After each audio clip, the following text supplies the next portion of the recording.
वाकई सत्ता के साझेदार जेएमएम और कांग्रेस में सब कुछ ठीक नहीं चल रहा? कम से कम आज सदन में जब एक बार स्थिति ऐसी बनी तो यही कहना पड़ रहा है। जब प्रदीप यादव ने मंत्री हफीजुल अंसारी से कुछ सवाल पूछे, सवाल पूछने के बहाने ऐसा लगा मानो वो मंत्री को घेरते नजर आ रहे हैं, सरकार को घेरते नजर आ रहे हैं। उन्होंने अल्पसंख्यकों का मुद्दा उठाया, उन्होंने मदरसे में शिक्षकों की नियुक्ति का मुद्दा उठाया, साथ ही जो अल्पसंख्यक छात्रावास है उसका भी मुद्दा उठाया। कुल मिलाकर यह कि प्रदीप यादव ने सरकार को इस मुद्दे पर जमकर घेरा सदन के अंदर। आकर्षित करने का प्रयास किया है वह राज्य के अल्पसंख्यक मुस्लिम समुदाय की शैक्षणिक, आर्थिक और सामाजिक स्थिति की ओर किया है कि बेहद उनकी आर्थिक स्थिति, सामाजिक स्थिति, शैक्षणिक स्थिति निम्न स्तर पर है। तो कई खंडों में हमने प्रश्न को लाया है कि भाई कैसे उनके सामाजिक स्थिति पर, आर्थिक स्थिति पर, शैक्षणिक स्थिति पर सरकार प्रयास करे। कई योजनाएं चल रही है। जो पहले खंड है, अध्यक्ष महोदय, स्ट्रक्चर कमेटी के अनुशंसा के आलोक में 2008-9 में एमएसडीपी प्रारंभ हुआ। इस राज्य में भी प्रारंभ हुआ अध्यक्ष महोदय, लेकिन बड़े दुख के साथ कहना पड़ता है कि विगत 5 वर्षों में एक भी योजना एमएसडीपी से नहीं ली गई। खुद सरकार ने अपने उत्तर में भी माना है कि भाई हमने केवल जो 2020 में ही योजना ली, इसके बाद कोई योजना नहीं ली है। खुद सरकार उत्तर में लिखी है। अध्यक्ष महोदय, अगर उत्तर को आप गौर करें तो कहा है कि भाई 19-20 में 153 करोड़ की योजना भारत सरकार द्वारा स्वीकृत की गई, इसके बाद कोई योजना स्वीकृत नहीं की गई। ठीक है, इस योजना का नाम बदल दिया गया है अभी पीएमजेवीके योजना, प्रधानमंत्री जन विकास कार्यक्रम कहता है, उसमें समाहित है। केवल मैं पहला प्रश्न जानना चाहता हूं। मेरा प्रश्न इसलिए नहीं है कि सरकार अनुत्तर हो, मेरा प्रश्न इसलिए है कि उन अल्पसंख्यक समुदाय के मुसलमानों के दर्द का एहसास हो और उस दर्द का निवारण हो, उस मर्ज की दवा आप दें। इसलिए है, कोई बहादुरी के लिए, कोई अपने लिए यह प्रश्न नहीं है।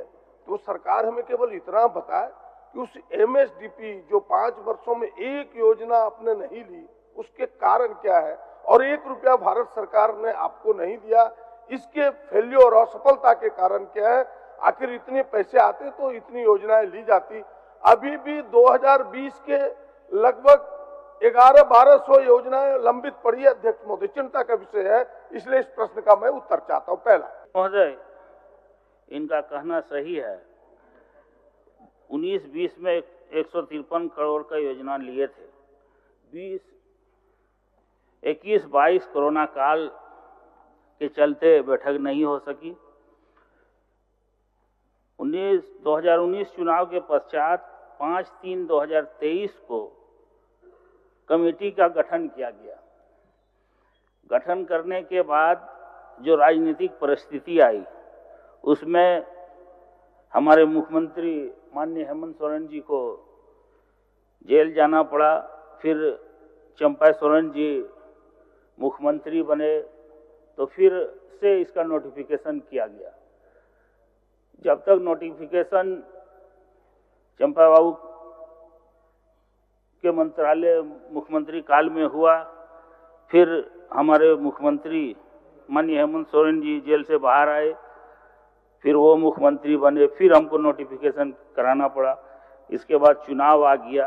अभी हम लोग 25/2/2025 को डेट रखे थे इसके मीटिंग का, लेकिन उस दिन इन लोगों ने थोड़ा गलती किया कि जब जान रहे थे कि 25 तारीख को 10:30 बजे 11 बजे ये रखे थे और उस वक्त विधानसभा सत्र चल रहा था, तो अगला डेट जैसे मुझे अभी डिक्लेयर नहीं है, लेकिन हम लोग सोचे हैं कि 3 तारीख को अगला डेट हम लोग रखेंगे। फर्स्ट पाली के बाद उस दिन बजट सत्र है, तो सेकंड पाली खाली हो जाता, तो सेकंड टाइम में हम लोग इसको रखेंगे। और हम लोग चिंतित हैं, ऐसा बात नहीं है, लेकिन संजोग ऐसा हो जा रहा था कि ये सरकार मुख्यमंत्री चेंज होने के चलते कमेटी को फिर से पुनर्गठन करना पड़ रहा है। अध्यक्ष महोदय, सरकार चिंतित है, मैं नहीं कहता कि आप चिंतित नहीं हैं, लेकिन चिंता का फलाफल सामने आए तब तो चिंता के बारे में आपके बारे में सोचे। आप कह दिए हम मीटिंग ना कर सके, क्या यह राज्य के अल्पसंख्यक इतना कह के संतुष्ट हो जाएंगे? उनका दर्द का ये निवारण है, उनके मर्ज की ये दवा है। अगर अध्यक्ष जी आप बता दें कि अगर यह मर्ज की दवा है कि हम इन कारणों से राजनीतिक अस्थिरता के कारण बैठक न कर पाए, तो फिर राज्य की जनता, हम तो उनके प्रतिनिधि बन के, उनकी आवाज बन के आए हैं आपके सामने। ये उत्तर नहीं है। आप गंभीरता दिखाए हैं तो गंभीरता दिखाइए, उसके फलाफल आने चाहिए। 5 वर्षों तक एक काम ना होना, भारत सरकार 1 रुपया ना देना, आपके द्वारा एक योजना का ना भेजना, ये आपके चिंता के साथ आपके अकर्मण्यता को भी दर्शाता है। आप थोड़े तेज करें। और मैं अब अंतिम में आग्रह इतना ही करूंगा इस प्रश्न पर, मैं अगला प्रश्न पूछूं। अब तो इसके अभी कुछ 5 साल को लौटाए नहीं जा सकते जो दिन चले गए, लेकिन इतना तो हो सकता है कि इस बार सरकार, यह जो प्रधानमंत्री, उनका नाम PMJVK योजना जो पड़ा है, उस योजना के तहत आप जल्दी बैठक करें और आप बेहतर सुविधाएं लेकर के अधिक से अधिक राशि को ले। बस मेरा सुझाव यही होगा, जो 3 तारीख आपने मुकर्रर किया उस 3 तारीख को बैठक करें, ताकि अल्पसंख्यक समुदाय के योजनाएं वहां भेजी जा सके, उनसे पैसे आप ले सके। ये प्रश्न यही पहला खंड होता है। दूसरा जो खंड है अध्यक्ष महोदय, वो मेरा ये है इसमें कि भाई हमने पहले कहा कि शैक्षणिक रूप से पिछड़े हैं, तो first we have to educate them. अगर किसी समाज को आपको विकास करना है तो उसको एजुकेशन देना होगा, एजुकेट करना होगा। अध्यक्ष महोदय, इसीलिए आपने संविधान के आर्टिकल 29, आर्टिकल 23, आर्टिकल 31 को देखे तो अल्पसंख्यकों के लिए विशेष व्यवस्था की गई कि वो अपने धर्म, अपने संस्कृति के अनुसार अपने विद्यालयों को भी खोल सकते हैं, अपने अनुसार कर सकते हैं, और वो काफी छूट है, भारत सरकार उसको भी देती है। अध्यक्ष महोदय, लेकिन मेरे यहाँ हालात क्या है, हमने इसीलिए प्रश्न को 2-3 खंडों में उसका लाया है कि जो हमारे 4400 मदरसे के पद हैं, उसमें भी 3712 पद खाली पड़े अध्यक्ष महोदय, और दिन गुजर गए। मात्र इन 25 वर्षों में उर्दू की बहाली एक बार हुई। मेरे पास सारे कागजात है अध्यक्ष महोदय कि 2008 में बहालियां निकली, वो कैंसिल, 2009 में कैंसिल, 2012 में मुश्किल से बहाली हुई वो। और ये 4400 जो पद है अध्यक्ष महोदय, ये बिहार सरकार से हमने लिया है। बिहार सरकार ने जो जनरेट किया पद को, जो स्वीकृत पद था, उसी पद के अगेंस्ट की मैं बात कर रहा हूं। आज ये सीधे कह देते कि उन पदों को हमने मर्ज कर दिया। इनके 2 चीजें हैं अध्यक्ष महोदय, मेरे पास दोनों कागजात है। आपने एक तरफ 2023 में संकल्प लिया, वो भी कागजात है मेरे पास, जो सरकार ने खुद संकल्प लिया है अध्यक्ष महोदय कि भाई इन पदों को मर्जर नहीं करेंगे, इन पदों पर हम, ये संकल्प है कि भाई इन पदों को हम योजना से गैर योजना में भेज रहे हैं। एक बार आप योजना से गैर योजना में भेज दिए, आज उन पदों को मर्जर की बात कर रहे हैं। यानी आपकी मंशा नहीं है कि उर्दू शिक्षकों की आप बहाली करें। मैं आपसे कहना चाहता हूं कि भाई उर्दू शिक्षक 2 कैटेगरी के 4400 पद मिले थे अध्यक्ष। एक तो 1 से 5 क्लास तक के जो IA ट्रेंड थे, दूसरा 5 से 6 से 8 क्लास तक जो BA ट्रेंड थे। इसके आलोक में अध्यक्ष महोदय टेट की पास भी किया, उनके बच्चे भी, उनके नौजवान भी खड़े हैं टेट पास करके, आप उनकी भी बहाली नहीं कर पाए हैं। आप सीधे जो टेट पास उर्दू शिक्षक है, आपके पास खाली पड़े पद है, उसकी बहाली करें, पहली मांग है।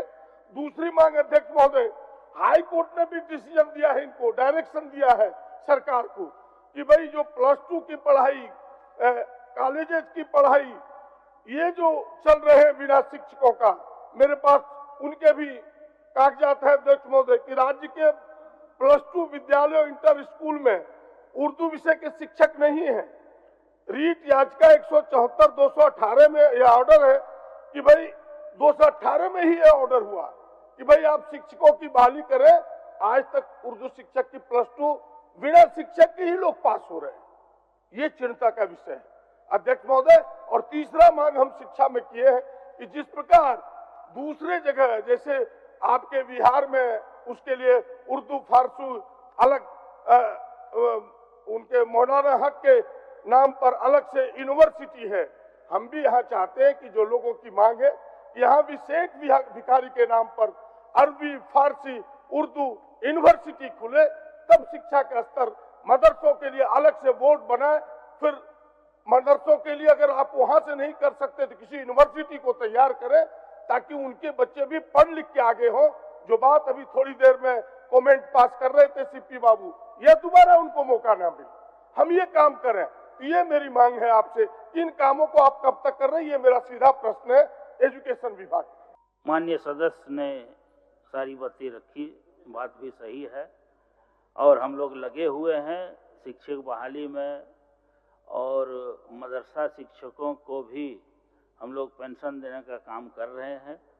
हमारी सरकार ने जो 2019 से 24 तक का जो कार्यकाल रहा है, आज तक जितना कल्याण विभाग द्वारा काम हुआ है, मुझे लगता है कि पूरे हिंदुस्तान के या पूरे विश्व में इतना काम नहीं हुआ। चाहे कब्रिस्तान घेराबंदी हो, चाहे मदरसा हॉस्टल, 116 मदरसा हॉस्टल हम दिए हैं माननीय हेमंत बाबू के कार्यकाल में, उनके आदेश से ये हुआ है।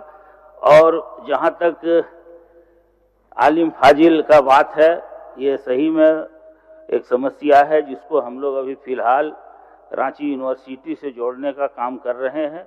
और जो उर्दू फारसी के लिए शेख भिखारी अरबी फारसी उर्दू विश्वविद्यालय स्थापित करने का बात कर रहे हैं, इस पर भी हम लोग काम करेंगे।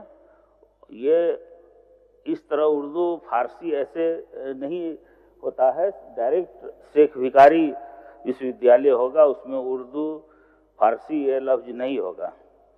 तीसरी बात, जो इन्होंने मदरसा बोर्ड के लिए कहा गया है, वो प्रक्रिया में है। सारे कागजात हम लोग बिहार से और उड़ीसा से और बंगाल से मंगा चुके हैं।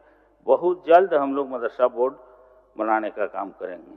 अभी मदरसा में SPEM, जो आप नहीं पूछें लेकिन बतला देते हैं, जो 2014 से मोदी सरकार जब आई उस वक्त से बंद कर दिया गया था। हम लोग अभी पिछला 14/10/2024 को कैबिनेट में निर्णय लेकर 9 करोड़ रुपया उसमें 5 वर्ष के मानदेय के लिए दिया।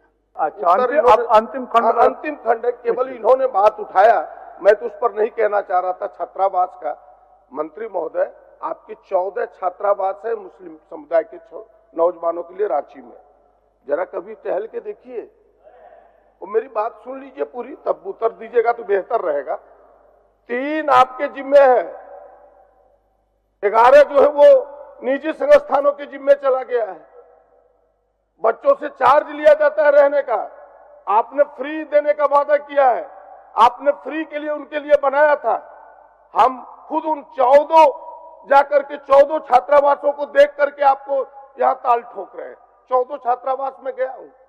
कहानी ये है, थोड़ी संजीदगी से आप चाह रहे हैं, लेकिन फिर वही मेरा उत्तर वही अटक जाता है कि फलाफल रिजल्ट नहीं, आउटकम आना चाहिए।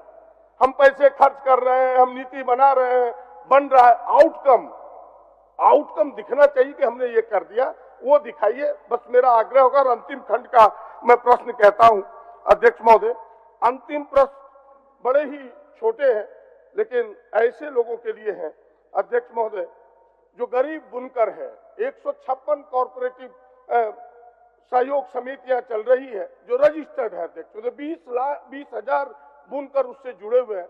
उनकी आर्थिक सहायता की हमने बात कही है कि सरकार उनको आर्थिक सहायता कैसे दे ताकि वो बुनकर अपने पैरों पर खड़ा हो सके। आज पैरों पर हमने कहा कि आप सबको फ्री बिजली देते हैं, इन बुनकरों को क्यों नहीं फ्री बिजली आप देते ताकि वो आर्थिक मजबूती उनके मिल सके। एक तो ये है अध्यक्ष महोदय, और मेरा अंत में यह है कि उनकी सुरक्षा के लिए आपने, इसी सरकार ने भीड़ हिंसा एवं भीड़ लॉन्चिंग निवारण विधेयक 2021 दिसंबर में पास किया, जिस समय माननीय सीपी बाबू के पूरा गैंग विरोध कर रहे थे, आपने देखा होगा, लेकिन आपने पास कर दिया। अध्यक्ष महोदय, महामहिम राज्यपाल ने 17 मार्च 2022 को आपको लौटा दिया। फिर से सरकार इस बिल को क्यों नहीं विधानसभा में लाई है? ये दोनों मेरे प्रश्न हैं। और उसी में से कि भाई गरीब जो मुस्लिम समुदाय के लोग हैं उन्हें भी जिस प्रकार आदिवासी दलितों को हम प्रायोरिटी से पट्टा देते हैं, ऐसे समुदायों को भी जमीन का प्रायोरिटी से हम पट्टा दें ताकि वो भी घर बनाकर शान से जी सके इस राज्य में। ये मेरी मांग है अध्यक्ष महोदय। अध्यक्ष महोदय, अल्पसंख्यक माने सिर्फ मुस्लिम नहीं होता, उसमें क्रिश्चियन भी आते हैं, जैन आते हैं, सिख आते हैं। ये एक जाति को लेकर के बोल रहे हैं, क्रिश्चियन के बारे में भी इनको सोचना चाहिए। और जहाँ तक फ्री बिजली की बात है, वैसा कोई कानून नहीं है हथकरघा में कि हम फ्री बिजली दे सकें। और जमीन देने की बात है, वो भी कहीं इसमें आज तक नहीं हुआ है। जमीन हम लोग भूमिहीन, दिव्यांग और शहीद हुए पुलिसकर्मियों को या उनको देते हैं। आपका प्रस्ताव आया है, हम लोग इसको अभी विभाग में रखेंगे, इसके बाद कैबिनेट ले जाएंगे, कैबिनेट मंजूरी देगा तो हम लोग करेंगे।